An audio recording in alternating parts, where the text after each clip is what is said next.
Hello everyone, welcome to education rise. देखिए, English का exam चूंकि अपना सबसे पहले है, 4 तारीख से एग्ज़ाम शुरू हो रहे हैं। उसमें सबसे पहला पेपर इंग्लिश का है। तो इंग्लिश में चैप्टर वाइज आज से करते हैं स्टार्ट। बिल्कुल सारे के सारे क्वेश्चन जो ब्लूप्रिंट के हिसाब से आपके एग्जाम में पूछे जाने की संभावना है। और चूंकि आपका जो प्रो सेक्शन है ना, फ्लेमिंगो बुक का, तो उसमें से किसी भी चैप्टर से एक गद्यांश आएगा, उसमें से 6 ऑब्जेक्टिव आएंगे। ठीक है, उसके बाद में उसमें से 2 प्रश्न आएंगे लघुत्रात्मक और एक प्रश्न आएगा बड़ा। तो ये किस चैप्टर से आएंगे इसका कोई तय नहीं है, वो किसी भी चैप्टर से आ सकते हैं। तो हम तो चैप्टर वाइज शुरू करेंगे। आप देखेंगे यहाँ पे डे फर्स्ट है और डे फर्स्ट में अपना पहला चैप्टर है द लास्ट लेसन।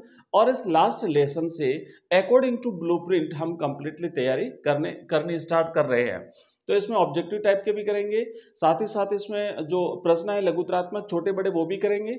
और इसका जो सारांश रूप में एक बार हल्का सा अपन जान लेंगे ये चैप्टर किस चीज़ के बारे में, तो प्रश्न का आंसर देने में आपको थोड़ा सा इजी रहेगा, सुविधा रहेगी।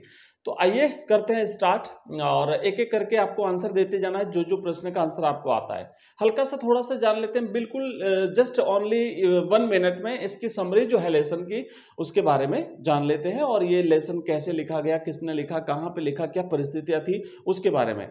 तो लिखा हुआ है कि द लास्ट लेसन, आप देख रहे हैं चैप्टर जो फर्स्ट है ना इसका नाम है द लास्ट लेसन। और चूंकि यहां से भी प्रश्न बन सकता है कि what is the significance of the last lesson, मतलब ये लास्ट लेसन टाइटल जो दिया है ना इसका सिग्निफिकेंस क्या है, ये क्यों लास्ट लेसन क्यों दिया।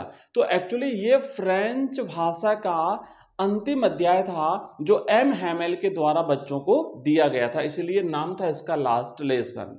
रिटन बाय अल्फोंसे डोजेट। तो राइटर कौन है, पहला प्रश्न आ सकता है यहां से। तो राइटर है अल्फोंसे डोजेट। Tells the story of a young boy named French and his final French lesson in Alsace after it is annexed by Prussia. तो ये जो चैप्टर है इसमें एक लड़के का उल्लेख आएगा जिसका नाम है फ्रेंच। तो इस फ्रेंच के बारे में इस कहानी में बताया गया है कि उसको जो अंतिम अध्याय दिया गया था फ्रेंच भाषा में। अब यहाँ से जो उनका फ्रेंच लैंग्वेज का जो लेसन था, ध्यान रखना वो लेसन किस लैंग्वेज का था, तो वो फ्रेंच लैंग्वेज का था, इस बात का भी ध्यान रखना। ये सारी चीजें चूंकि अपने सिलेबस हमने जब कवर किया था, चैप्टर पढ़ा था, उस समय आप लोगों ने पढ़ा हुआ अच्छी तरह से, बट फिर भी मैं फाइनल टच है तो हल्की सी चीजें एक बार याद दिला देता हूं। अब ये जो अल्सेस डिस्ट्रिक्ट था, यहाँ पे 2 डिस्ट्रिक्ट के बात हुई, ध्यान रखना, अल्सेस एंड लॉरेन। तो ये जो घटनाक्रम तो जो था, स्कूल जो था वो अल्सेस में पड़ता था। और जब प्रसिया के द्वारा उसे अधिकार में ले लिया गया, एनेक्स का मतलब होता है किसी को अधिकार में लेना, ना किसी को अपने कब्जे में कर लेना। तो जब प्रसिया के द्वारा, जो कि बिस्मार्क के नेतृत्व में ये युद्ध हुआ था फ्रांस और प्रसिया के बीच में, तो उसको जो है वो अल्सेस को अपने अधिकार में ले लिया गया था। और अल्सेस में पढ़ता था वो स्कूल, जिस स्कूल में पढ़ता था फ्रेंच नाम का एक आलसी लड़का। French is being replaced by German. अब उस फ्रेंच भाषा के स्थान पर चूंकि वो जर्मनी के अधिकार में आ गया था क्षेत्र, इसलिए वहां पे पढ़ाई जानी थी जर्मन भाषा as the language of instructions, making this the last lesson in French language and culture. तो ये फ्रेंच भाषा और फ्रांस की संस्कृति, कल्चर शब्द ध्यान रखना, एक प्रश्न यहाँ पे आगे आएगा। तो ये फ्रांस की भाषा और फ्रांस की कल्चर को जो है वो एक प्रकार से यहाँ पे हटा करके और उसके स्थान पे जर्मन भाषा पढ़ाई जानी थी। नेक्स्ट देखिए यहाँ पे आगे थोड़ा सा हम इसके बारे में की पॉइंट जान लेते हैं ना। इसके हल्के से की पॉइंट क्या है, पहला है हेजिटेंट फ्रेंच हिचकिचा रहा था। क्यों हिचकिचा रहा था, initially French is lazy and reluctant to go to school. आलसी था, लेट हो चुका था, पता ना पहली लाइन में कहता है कि I was let that day for school. And फिर क्या था, वो स्कूल जाना भी नहीं चाहता था, थोड़ा सा रिलेक्टेंट था। And unaware of the significance of the day, और उस दिन के महत्व के बारे में भी उसे नहीं पता था, वो दिन उसके लिए कितना इंपॉर्टेंट था। क्यों कि वो लास्ट लेसन था, वो तो जब स्कूल गया तब उसे पता चला। दूसरा अनयूजुअल एटमॉस्फेयर। अब फिर बात यहाँ पे हुई है कि उस दिन का एटमॉस्फेयर कैसा था, दिन ब्राइट था और सारी चीजें देखे ना। He finds the school unusual quiet and crowded. जब वो स्कूल पहुंचा तो स्कूल में पूरा का पूरा वातावरण बिल्कुल असामान्य था, बहुत ज़्यादा भीड़ थी। With even old villagers attending, यहाँ तक कि जो पुराने जो बच्चे थे गाँव के, जो बड़े हो चुके थे, जो बुजुर्ग लोग थे, वो भी गाँव के वहाँ पे उपस्थित थे। थर्ड है M Hamel's solemnness. M Hamel की गंभीरता। एम हैमेल उस दिन कितने गंभीर थे। His teacher M Hamel dressed in his finest clothes, जो अपने सबसे अच्छे कपड़ों में उस दिन थे। Announce this the last French lesson. उन्होंने फिर कहा था ये मेरा अंतिम फ्रेंच भाषा का अध्याय रहेगा। और देखो इंपोर्टेंस ऑफ फ्रेंच। अब यहाँ पे फ्रेंच लैंग्वेज के इंपोर्टेंस के बारे में बताया है। अब मैं थोड़ा सा शॉर्टली आपको ये खाली पॉइंट बता देता हूँ, ठीक है। रिग्रेट एंड रियलाइजेशन, उसके बाद देखो फ्रेंच को पश्चाताप होता है और फिर वो वास्तविकता उसका अनुभव भी करता है, ठीक है। French now remorseful for neglecting his studies. अब उसे पश्चाताप होता है कि मैंने मेरी पढ़ाई पर ध्यान नहीं दिया। And understands the value of this language and culture. और अब अपनी संस्कृति और अपनी भाषा का महत्व उसे समझ में आता है। नेक्स्ट है इमोशनल एंडिंग। और फिर अंत में जो एंडिंग होती है उसमें वी लव फ्रेंड्स कहते हैं, वो हाथ हिलाते हैं और उनको जाने के लिए कह देते हैं। तो जो एंडिंग होती है वो भी बड़ी भावुकता के साथ होती है। The villagers actively participate in the lesson, highlighting their shared heritage and sorrow. M. Hamel, with a heavy heart, ends the lesson with a final message: "Vive la France." France जिंदा रहे ना, फ्रांस जिंदाबाद। तो इस तरीके से ये final lesson जो है वो कंक्लूड होता है। अब हम करेंगे एक एक करके क्वेश्चंस। आइए शुरुआत करते हैं और देख लेते हैं इसके। अच्छा, थीम देख लेते हैं, हल्की सी थीम देखो। इसकी थीम क्या है? लॉस ऑफ कल्चरल आइडेंटिटी, एक संस्कृति की पहचान का खोना। दूसरा है इम्पोर्टेंस ऑफ एजुकेशन, शिक्षा का महत्व। और तीसरा है पावर ऑफ लैंग्वेज, भाषा की ताकत। कहा था ना कि भाषा कितनी ताकतवर होती है, कि जैसे मान लीजिए कि कुछ लोग जो अपनी भाषा से जुड़े हुए हैं, तो उन लोगों को अगर जेल में डाल दिया जाए तो उनकी स्थिति कैसी होगी? जैसे किसी कैदी को जेल में डाल करके उस जेल की चाबी उसी को पकड़ा दी जाए, ले भाई तेरे जेल की चाबी। तो इस तरीके से भाषा का इम्पावर, भाषा की ताकत को समझाया गया था। अब रिग्रेट एंड रिडेम्पशन, तो पश्चाताप भी होता है उन्हें। तो ये सारी चीजें यहाँ पे बताइए और इस तरीके से होता है चैप्टर अपना कंप्लीट। अब हम करेंगे एक एक करके क्वेश्चन। आप लोग अगर आता है तो आंसर देते जाइए। पहला प्रश्न है कि who rot the last lesson. ये चैप्टर जो है, द स्टोरी जो है द लास्ट लेसन, ये किसने लिखी? इसके राइटर कौन है? अल्फोंसे डोजेट है, यहाँ पे विक्टर ह्यूगो है, या फिर जूल्स वर्न है, या फिर गाय डी मॉपासेंट है। तो अपना तो राइटर है भाई इस चैप्टर के अल्फोंसे डोजेट। याद रखिएगा, क्वेश्चन नंबर 1 का option number A is the right answer. Okay, चलिए नेक्स्ट है दूसरा प्रश्न। दूसरा प्रश्न है कि where is the story set. ये स्टोरी कहाँ बनी है, मतलब कहाँ पे लिखी है, क्या घटनाक्रम था, क्या इलाका था, क्या जगह थी? तो ऑप्शन आएगा फ्रांस था, या फिर जर्मनी, या फिर इंग्लैंड, या फिर रसिया। तो आप देखेंगे रसिया था नहीं, इंग्लैंड था नहीं। अब क्या जर्मनी हम कह सकते हैं? नहीं कह सकते, क्यों? एक्चुअल में वो फ्रांस का इलाका था, एक्चुअल में वो फ्रांसीसी क्षेत्र था, अल्सेस एंड लॉरेन। और ये प्रसिया और इसके बीच में जो युद्ध हुआ था उस दौरान घटनाक्रम का वर्णन किया गया है। तो उस फ्रांस के इलाके अल्सेस और लॉरेन पर जर्मनी ने कब्जा कर लिया था। फ्रांसीसी भाषा वहाँ पे बोली जाती थी, फ्रांसीसी लोग वहाँ पे रहते थे। तो ओवरऑल तो ये इलाका फ्रांस का था। तो इस क्वेश्चन का सही जवाब होगा ऑप्शन ए, फ्रेंच। चलिए नेक्स्ट है दूसरा question number 3। Which language was banned in the region. उस क्षेत्र में कौन सी भाषा पर प्रतिबंध लगा दिया गया था, कि अब वहां पर यह भाषा न बोल करके कौन सी भाषा बोली जाएगी? तो जर्मन भाषा बोली जानी थी, तो कौन सी भाषा पर प्रतिबंध लगाया था?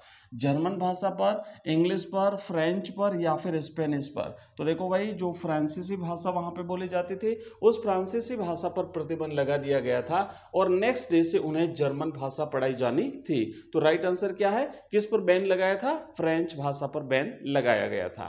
अगला क्वेश्चन देखिए 4 क्वेश्चन क्या है? कि why did French initially not want to go to school. शुरुआत में फ्रेंच जो है वो लड़का जो है वो स्कूल क्यों नहीं जाना चाहता था, क्या कारण था? ही हैटेड फ्रेंच, क्या वो फ्रांसीसी भाषा से घृणा करता था? ही हैड एनदर टास्क, या फिर क्या उसके पास कोई दूसरा काम था उस दिन?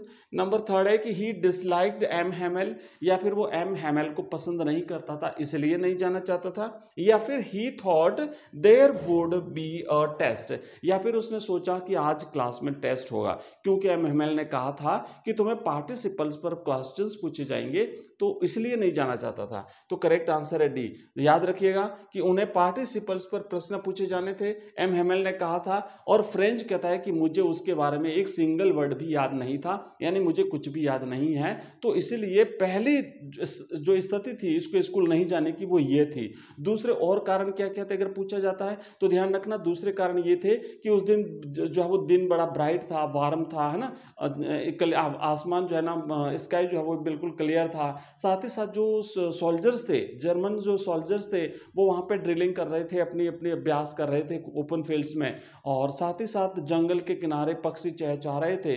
दिन बड़ा ब्राइट था, एटमॉस्फेयर बिल्कुल जो है वो उससे ऐसा था कि आज तो मैं बाहर आराम से दिन बिता लूँ, बट फिर उसने कहा नहीं मैं स्कूल जाऊँगा, और वो गया स्कूल। नंबर 5 क्या है, देखो अगला है क्या है क्वेश्चन नंबर 5 कि what was unusual about M Hamel's appearance. उस दिन एम हैमेल के अपीयरेंस यानी उनके रंग रूप के बारे में क्या अनयूजुअल था, क्या अलग चीज थी जो हमेशा नहीं हुआ करती थी? ऑप्शन एक है कि ही वॉज कैजुअली ड्रेस्ड, कि उन्होंने कैजुअली का मतलब ऐसे कोई भी कपड़े पहन रखे हो, जैसे पैंट है, टी शर्ट है, ट्राउज़र है, पाजामा आदि आदि ऐसे जो कपड़े हैं ना वो पहन रखे थे। या फिर ही वोर हिज फॉर्मल अटायर, या फिर उन्होंने अपनी औपचारिक ड्रेस पहनी थी। फॉर्मल अटायर का मतलब होता है ऐसी ड्रेस जो एक जो निश्चित होती है किसी विशेष कार्यक्रम के लिए, या मतलब एक शेड्यूल होता है, औपचारिक रूप से जो ड्रेस पहनी जाती है वो पहनी थी उन्होंने। या फिर ही वोर न्यू क्लोथ्स, या फिर उन्होंने बिल्कुल नए कपड़े पहने थे, क्या बिल्कुल सिला करके नए कपड़े तैयार करके पहने थे। या फिर ही वोर मॉर्निंग क्लॉथ्स, या फिर उन्होंने दुख व्यक्त करने के लिए जो कपड़े पहने जाते हैं वो कपड़े पहने थे। तो देखो भाई राइट आंसर इसमें रहेगा B, he wore his formal clothes, formal attire. याद है ना आपको कि वो फॉर्मल ड्रेस में थे, जो ड्रेस प्राइज डिस्ट्रीब्यूशन के दिन या फिर जो इंस्पेक्शन जब होता था उस दिन जो पहनी जाती थी वो ड्रेस पहने हुए थे, तो वो फॉर्मल अटायर था। तो इस क्वेश्चन का सही जवाब रहेगा ऑप्शन बी। नेक्स्ट प्रश्न देखिए, अगला क्वेश्चन क्या है कि छठा प्रश्न है कि what did M Hamel emphasize about French. वो फ्रेंच लैंग्वेज के बारे में क्या जोर देते हैं? ऑप्शन एक है कि इट्स पावर फॉर डोमिनेशन, मतलब कि इसकी किसी दूसरे लैंग्वेज को दबा देने की इसकी ताकत, या फिर its link to science and progress, या फिर इसकी साइंस और उन्नति में इसकी जो इसका जो लिंक था, कनेक्शन था उसके बारे में, या फिर its beauty and connection to culture, या फिर इस भाषा बड़ी सुंदर थी, वर्ल्ड की द मोस्ट ब्यूटीफुल लैंग्वेज, और साथ ही साथ इस संस्कृति से जुड़ाव भाषा का या भाषा का संस्कृति से लगाव उसके बारे में बात करते हैं, या फिर इट्स इवेंचुअल डिसअपीयरेंस। तो देखो भाई राइट आंसर रहेगा its beauty and connection to culture. तो ये दुनिया की उन्होंने कहा था French language is the clearest and the most beautiful language of the world. तो राइट आंसर रहेगा इस क्वेश्चन का ऑप्शन 6। आप लोग आंसर देते जा रहे हैं ना, जो क्वेश्चन आपको आता है आंसर देते जाइए। एक एक चैप्टर हम कंप्लीट करते जा रहे हैं फटाफट से, बहुत जल्दी, क्योंकि अब अपने पास टाइम नहीं है। चैप्टर्स और इसके प्रो सेक्शन के भी कंप्लीट करेंगे, इसी तरीके से पोइट्री भी करेंगे, और इसी तरीके से हम करने वाले हैं अपनी विस्टास बुक को भी। कोशिश करूंगा कभी टाइम मिला तो दिन में 2 चैप्टर भी हम करेंगे, तभी कवर कर पाएंगे, क्योंकि अब हमारे पास टाइम इतना नहीं है। हमें कंपोजिशन भी करना है, ग्रामर भी करनी है, रिवीजन हालांकि हम पहले ग्रामर कंप्लीट कर चुके हैं, कंपोजिशन के काफ़ी टॉपिक हम पहले कंप्लीट कर चुके हैं। नेक्स्ट देखो यहाँ पे क्या है कि why did villagers attend the last lesson. अब उस दिन गांव के लोग भी वहां उपस्थित थे, तो विलेजर्स ने वो जो है वो उस दिन क्लास क्यों अटेंड करी थी, उनका क्या कारण था?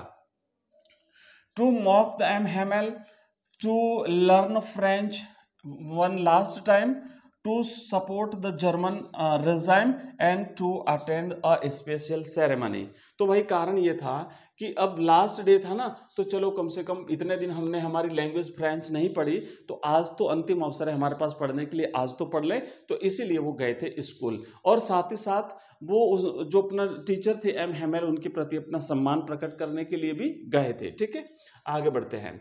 नेक्स्ट क्वेश्चन अगला देखिए, आठवां क्वेश्चन है कि how are symbols used to convey the message. अब ये संदेश देने के लिए, इस कहानी की शिक्षा देने के लिए क्या सिंबल्स जो है वो इसमें यूज किए हैं, क्या प्रतीक इसमें यूज किए हैं इस कहानी का संदेश देने के लिए। ऑप्शन एक है स्कूल हाउस सिंबलाइजेज फ्रीडम, कि वो स्कूल का जो वातावरण था, स्कूल की जो बिल्डिंग थी वो स्वतंत्रता को दर्शाती है। ऑप्शन दो है कि फ्रेंच लैंग्वेज सिंबलाइजेज ट्रेडिशन, या फिर फ्रांच भाषा जो है अपनी परंपरा को दर्शाती है। या फिर एम हेमेल सिंबलाइजेज रेजिस्टेंस, या फिर एम हेमेल वहाँ पे एक प्रतिरोध के की ताकत है, का प्रतीक है, या फिर ऑल ऑफ द एबो। तो देखो इस क्वेश्चन का सही जवाब रहेगा ऑप्शन डी। ये सारी कंडीशंस जो है वो बताती हैं कि जो है मतलब सिंबल यूज किए गए हैं क्या दिखाने के लिए, संदेश देने के लिए, मैसेज देने के लिए। क्वेश्चन नंबर 9 है देखो कि what is the main theme explored in the story. इस कहानी में जो मुख्य संदेश दिया गया वो क्या संदेश है। एजुकेशन से इंपॉर्टेंस, शिक्षा का महत्व बताया गया है, या फिर फ्रेंच लैंग्वेजेस ब्यूटी या फ्रांसीसी भाषा की सुंदरता की बात करी है, या फिर कल्चरल आइडेंटिटी लॉस, या फिर संस्कृति का जो नुकसान हो रहा है यहाँ पे, फ्रांसीसी संस्कृति का नुकसान, उसकी बात हो रही है, या फिर ऑल ऑफ द अबव या उपयुक्त सभी। तो देखो राइट आंसर रहेगा इस क्वेश्चन का भी उपयुक्त सभी, क्योंकि जो जब इन्होंने कहा ना कि ये लास्ट लेसन है, तो अचानक से फ्रेंच के मन में भी और बाकी सब लोगों के मन में भी ये भाव आया कि अरे हमने हमारी लैंग्वेज क्यों नहीं सीखी। फ्रांस कहता है कि मुझे अभी थोड़ी देर पहले तक जो मेरी किताबें बोझ लग रही थी, वही किताबें अब उसे उसकी पुरानी मित्र बन गई कि अरे वो हमारे पुराने मित्र, हमने हमारा ध्यान क्यों नहीं दिया। तो यहाँ पे एम हेमेल कहते हैं कि देखो भाई इसके लिए तुम अकेले दोषी नहीं हो, इसके लिए मैं भी दोषी हूँ कि मैं तुम्हें काम पर लगा देता था। तुम्हारे परिवार के लोग भी दोषी है कि वो तुम्हें स्कूल न भेज करके तुम्हें खेतों में और मिलों में काम करने के लिए भेज देते थे, और तुम स्वयं भी दोषी हो कि तुम भी जो है वो पढ़ना नहीं चाहते थे। तो एजुकेशन के महत्व के बारे में भी बात करिए। यहाँ पे फ्रांसीसी भाषा की सुंदरता, उसकी क्लियरेस्टनेस के बारे में भी बात हो रही है, और साथ ही साथ संस्कृति से जो जुड़ाव होता है, अपने देश की संस्कृति, अपनी प्राचीन जो गौरवशाली अपना इतिहास होता है उससे जुड़ाव भी होता। तो ये सारी चीजें वहां पे क्लियर हुई थी। नेक्स्ट क्वेश्चन देखो 10वां प्रश्न है कि what did French understand by the stories and. इस कहानी के अंत में फ्रेंच जो है वो क्या समझ पाया। ऑप्शन ए के हिज टीचर्स डेडिकेशन, वो अपने शिक्षक के समर्पण को समझ पाया कि भाई पिछले 40 वर्षों से यहाँ पे एम हेमेल उन्हें पढ़ा रहे थे, तो कितनी लगन से उन्होंने पढ़ाया, अब उसे उसके दिमाग में वो भाव आया था। The value of his cultural heritage, अब देखो यहाँ पे जब पता चला कि कल से उन्हें जर्मन भाषा पढ़ाई जाएगी और यहाँ पे फ्रांस का जो कुछ भी है वो सब कुछ हटा दिया जाएगा, एजुकेशन हटा दिया जाएगा, फ्रांस का वहाँ पे उसकी लैंग्वेज पर प्रतिबंध लगा दिया जाएगा, स्कूल सारे डिस्ट्रिक्ट जो है वो दोनों बदल करके अब जर्मन हो जाएंगे, तो अपनी संस्कृति का खोना, अपनी संस्कृति के बारे में भी उसे पता चला। And regret for not taking study seriously, और आज तक उसने कभी जो है वो स्टडी को, अपने अध्ययन को गंभीरता से नहीं लिया था, ये चीज भी उसे पता चले। तो राइट ऑप्शन है इसका all of the above, correct answer है ऑप्शन डी। ठीक, डी है।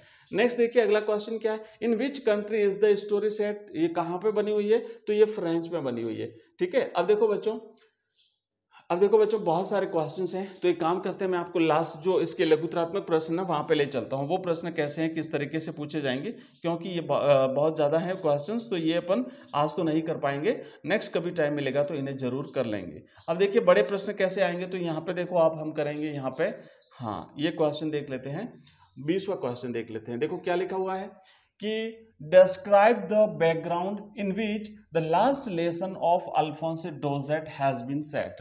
तो ये जो स्टोरी है द लास्ट लेसन, ये जिस कंडीशन में लिखी गई उसके बारे में बताइए, थोड़ा उसका बैकग्राउंड बताइए, वो परिस्थितियां बताइए जिस जिस कंडीशन में लास्ट लेसन लिखा गया। तो देखो भाई बच्चों कि यहाँ पे आपको लिखना है, देखो इसी तरीके से क्वेश्चंस आएंगे, इसी तरीके से आपको इंग्लिश में लिखना पड़ेगा। अब कई बच्चे ऐसे हैं जैसे रोज कमेंट करते हैं, कई बार बच्चों के कॉल भी आते हैं, सर इंग्लिश में लिखें कैसे, ये समझ में नहीं आता। तो आप ओवरऑल एक समझिए ना, वो स्टोरी पूरा खाका आपके दिमाग में होना चाहिए, प्रश्न क्या पूछा गया और आंसर क्या देना है। तो आपने जब हम इस चैप्टर को पढ़ते हैं लास्ट लेसन, तो वहां पे देखो जो अबाउट द लेसन दिया हुआ है, अध्याय के बारे में जो चीज दी गई है उसमें सारी चीजें दी गई कि भाई ये कहानी कब लिखी गई थी, क्या घटनाक्रम था, किसके बीच में युद्ध चल रहा था, कौन से क्षेत्रों पर अधिकार कर लिया जर्मनी ने, आदि आदि। तो वही चीजें आपको लिखनी है और एक एक लाइन लिखते जाइए, धीरे धीरे लिखते जाइए, बिल्कुल कवर हो जाएगा। तो कैसे लिखेंगे, ऐसे शुरू करना कि the last lesson is set in the days of the Franco Persian war 1870-71। ठीक है, ये 1870-71 के दौरान जो फ्रांस और प्रसिया के बीच में जो युद्ध हुआ था, उस युद्ध का वर्णन इसमें किया गया है। France was defeated by प्रसिया। अब ये यहाँ पे हुआ क्या था कि इस युद्ध में फ्रांस जो है वो प्रसिया के द्वारा हरा दिया गया था, और प्रसिया जिसे एक्चुअली वो जर्मनी था, जर्मनी और 3-4 जो क्षेत्र थे वो मिला करके और बिस्मार्क के नेतृत्व में जो है ये जो है वो लड़ा गया था युद्ध। By an order from Berlin, German language was imposed on the French-speaking districts of Alsace and Lorraine.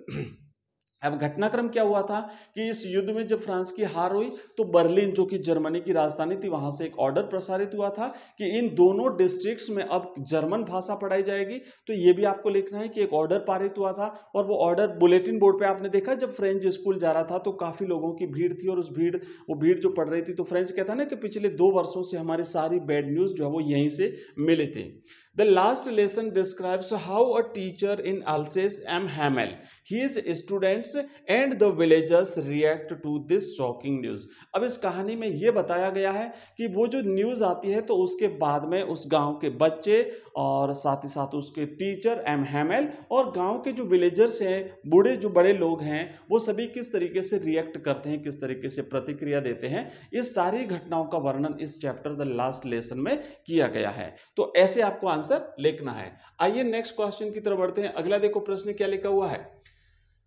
अगला क्वेश्चन लिखा हुआ है कि what changes did the order from Berlin cause in school that day. उस दिन स्कूल में क्या परिवर्तन हुए, किसके द्वारा, वो जो बर्लिन से आदेश आया था, उस आदेश के बाद। आदेश क्या आया था कि कल से जो है वो यहाँ पे जर्मन भाषा पढ़ाई जाएगी, ये ऑर्डर आया था। तो क्या क्या परिवर्तन होते स्कूल में, सोचो तो देखो कि the order from Berlin caused a great डिसमे in the school that day. तो बर्लिन से जो आदेश आया था, उस आदेश ने उस दिन स्कूल में बहुत सारी चीजें बदल दी थी। It upset all the students, सभी विद्यार्थियों को अपसेट कर दिया। M Hamel the class teacher was greatly agitated. जो टीचर थे एम हैमेल, वो भी बहुत ज्यादा एक प्रकार से कह सकते हैं उग्र हो गए थे। नाउ ऑनवर्ड्स, अब के बाद, आगे से, the schools of Alsace and Lorraine would teach only German. और ऑर्डर में यह भी लिखा था कि इस आदेश के बाद में यहाँ पे ओनली केवल जर्मन भाषा पढ़ाई जाएगी अल्सेस और लॉरेन दोनों डिस्ट्रिक्ट्स के स्कूल्स में। It was their last lesson in French, इसीलिए ये फ्रेंच भाषा का इनका अंतिम अध्याय था। From the next day they would be taught the language of their new master, और आगे से उनके नए मालिक जर्मनी की भाषा जर्मन इनको पढ़ाई जाएगी। ऐसा ऑर्डर आया था और ऐसा सब कुछ वहां पे प्रतिक्रिया हुई थी, बदलाव हुआ था। ये सारी कंडीशंस उस दिन स्कूल में हुई थी। अब देखो नेक्स्ट क्या है कि what did French see when he passed in front of the town hall on the way to school. अब आप वो सारी कंडीशंस याद करो कि जब फ्रेंच स्कूल जा रहा था और अपने रास्ते जाते वक्त जब वो टाउन हॉल के बाहर सामने से गुजरा तो वहां पे क्या दृश्य उसने देखा था, उसका वर्णन करना है। तो वही देखो, हम देखेंगे कि French passed the town hall on his way to school. वो स्कूल जा रहा था तो टाउन हॉल के सामने से गुजरा। There was a great crowd in front of the bulletin board. तो उसने देखा कि बुलेटिन बोर्ड के सामने बहुत ज्यादा भीड़ थी। For the past 2 years all their bad news had come from there. अब वो सारी चीजें याद करता है, इतनी भीड़ है, और फिर वो कहता है कि पिछले 2 वर्षों से हमारे लिए जो बुरी खबरें आई है वो बिल्कुल इसी बुलेटिन बोर्ड से मिली है, हमें यहीं से प्रसारित हुई थी। क्या थी बुरी खबरें? देखो कि युद्ध में हारा जाना, और जो उसके कमांडिंग ऑफिसर्स थे, सीओज थे, उनके ऑर्डर्स है ना, और कोई ड्राफ्ट वगैरह कोई होता था, तो ये सारी चीजें इनको पिछले 2 सालों में यहीं से मिली थी, और आज भी मतलब यहाँ पे भीड़ है तो कोई ना कोई ऑर्डर आया है। The people generally thronged there to hear the latest news। Actually लोग वहां पे क्या इतनी भीड़ इकट्ठी क्यों होती थी उस बुलेटिन बोर्ड पे? कोई ना कोई लेटेस्ट क्या खबर आई है ये जानने के लिए लोगों की भीड़ वहां पे लगती थी। On that day, they were eager to know about the latest order that had come from Germany। तो उस दिन भी जो है वो बर्लिन से, उस दिन भी वो है जो है कि भाई बर्लिन से लेटेस्ट ऑर्डर क्या आया है, नया आदेश हमारे लिए क्या आया है, ये जानने के लिए लोग वहां पे इकट्ठे हुए थे। तो ये दृश्य जो है वो बुलेटिन बोर्ड के सामने उस दिन था जब फ्रेंच अपने स्कूल की ओर जा रहा था। अगला क्वेश्चन देखो, नेक्स्ट क्वेश्चन है कि how was the seen in the school in the morning of the last lesson different from the other days. अब आपको बताना है कि जब वो स्कूल गया तो दूसरे दिनों की तरह उस दिन विद्यालय में अलग चीजें क्या थी, दूसरे दिनों से भिन्न, उस दिन सब कुछ अनयूजुअल क्या था स्कूल में वो बताना है। तो एवरीथिंग वाज अनयूजुअल, कि जैसे रोज जो है वो वहां पे हसल एंड बसल हुआ करता था, बच्चे शोरगुल करते थे, बाहर से ही उन्हें सुना जा सकता था। आज ऐसा बिल्कुल भी नहीं था, बिल्कुल शांत था, जैसा संडे मॉर्निंग को विद्यालय हुआ करता है वैसी शांति थी। और वहां पे दूसरी सबसे विचित्र बात थी कि एम हेमेल जो है वो अपनी फॉर्मल यूनिफॉर्म में थे, और भी विचित्र बात थी कि गांव के बड़े बुजुर्ग लोग भी उस दिन क्लास की पिछली जो बेंचें थी वहां पे बैठे थे। तो ये सारी चीजें जो है वो परिवर्तन हुआ था। तो क्या लिखना है कि the seen in the school was different from that of other days. School का पूरा सीन विद्यालय के दूसरे दिनों की बजाय बिल्कुल भिन्न था। The usual hustle and bustle of the morning hours was totally absent। सामान्यतया स्कूल में जो शोरगुल हुआ करता था, हसल एंड बसल का मतलब होता है शोरगुल होना, वो उस दिन बिल्कुल भी नहीं था, पूर्ण रूप से शांति थी। It was their last lesson in French. ये फ्रांसीसी भाषा का उनका अंतिम अध्याय था। German was going to be imposed on them from next day. अगले दिन से उनके ऊपर जर्मन भाषा थोपी जानी थी। Hence all students and even the village elders had gathered there. इसलिए वो सारे विद्यार्थी और साथ ही साथ गांव के जो विलेजर्स थे, बड़े लोग थे, वो भी वहां पे इकट्ठे हुए थे। Everybody was shocked and stunned. तो प्रत्येक व्यक्ति एक प्रकार से कह सकते हैं चकित था, अचंभित था, चौकन्ना था और काफी सीरियस भी था। ठीक है, चलिए ये हुआ 23rd क्वेश्चन। 24 है कि how did M Hamel give the shocking news to the students and the villagers and with what effect. अब बताइए कि एम हेमेल जो क्लास टीचर थे, उन्होंने लैंग्वेज जो टीचर थे, उन्होंने क्या शॉकिंग न्यूज बच्चों को और गांव के बड़े लोगों को दी थी और क्या प्रभाव पड़ा था। तो हमें पता है कि the new order from Berlin shocked and stunned even the village elders. उन्होंने कहा कि बर्लिन से जो ऑर्डर आया था ना, उस ऑर्डर ने इन सभी लोगों को एक प्रकार से अचंभित कर दिया था, आघात पहुंचाया था। They sat on the back benches to show their respect to M. Hamel। इसीलिए वो गांव के लोग एम हेमेल के प्रति अपना सम्मान प्रदर्शित करने के लिए स्कूल की जो क्लास की जो बैक बेंचेस थी, पिछली जो सीटें थी, वहां पे बैठे थे। क्यों सम्मान प्रदर्शित करने के लिए? कि पिछले 40 वर्षों से, अब ये प्रश्न भी पूछा जा सकता है कि पिछले 40 ईयर्स से एम हेमेल ने यहाँ पे अपनी सेवाएं दी थी और अब एम हेमेल को यहाँ से जाना पड़ेगा, क्योंकि अब वो यहाँ पे नहीं पढ़ा सकते, अब यहाँ पे जर्मन भाषा पढ़ाई जाएगी। तो ये उनके एम हेमेल के प्रति सम्मान प्रदर्शित करने के लिए लोग यहाँ पे इकट्ठे हुए थे। M Hamel spoke in grave and gentle tone, बड़ी गंभीर और विनम्र आवाज में वो बोले। He made it clear that it was their last lesson in French. All the school of Alsace and Lorraine would teach only in German। तो उन्होंने कहा एमएमएल ने कि भाई ये हमारा अंतिम अध्याय होगा। अल्सेस और लॉरेन डिस्ट्रिक्ट के जितने भी स्कूल्स हैं उन सब स्कूल्स में अब केवल जर्मन भाषा पढ़ाई जाएगी। ठीक है, और देखिए अंतिम क्वेश्चन है आज की इस क्लास का, इंग्लिश का चैप्टर फर्स्ट का। क्या क्या लिखा है कि how does M Hamel pay a tribute to the French language. M Hamel ने फ्रांसीसी भाषा के प्रति अपना सम्मान कैसे प्रदर्शित किया। तो देखो, M Hamel declared that French was the most beautiful language of the world. M Hamel ने ये कहा कि फ्रांसीसी भाषा दुनिया की सबसे सुंदर भाषा है। It was the clearest and the most logical of all language. उन्होंने ये भी कहा कि ये बिल्कुल क्लियर है, स्पष्ट भाषा है और साथ ही साथ दुनिया की सबसे लॉजिकल तार्किक भाषा भी है। He asked the people to guard it among themselves and never forget it. उन्होंने लोगों से ये कहा था, जो गांव के लोग उपस्थित थे उनसे, कि आप अपनी मातृभाषा की रक्षा करिए और कभी इसे भूलिए मत। उन्होंने आगे कहा था, as long as people are hold fast to their language they have the key to freedom. उन्होंने कहा था कि जो लोग अपनी मातृभाषा से जुड़े हुए हैं तो वो बिल्कुल स्वतंत्रता से जुड़े हुए हैं। ये बात भी उन्होंने कही थी कि जैसे जेल में डालना चाबी वाली घटना आप सबको याद है, वो कहा था। तो बच्चों ये थी हमारी आज की फर्स्ट, ये हालांकि लास्ट लेसन है फ्रेंसीसी भाषा का, बट अपनी थी फर्स्ट क्लास। ये थी अपना पहला चैप्टर था इंग्लिश का, और इसी तरीके से एक एक चैप्टर हम बिल्कुल कवर करेंगे। आप इसमें क्या सुझाव देना चाहेंगे, आप क्या सुझाव मतलब आपको क्या पढ़ना है, आप किस तरीके से कौन सा टॉपिक पढ़ना चाहेंगे।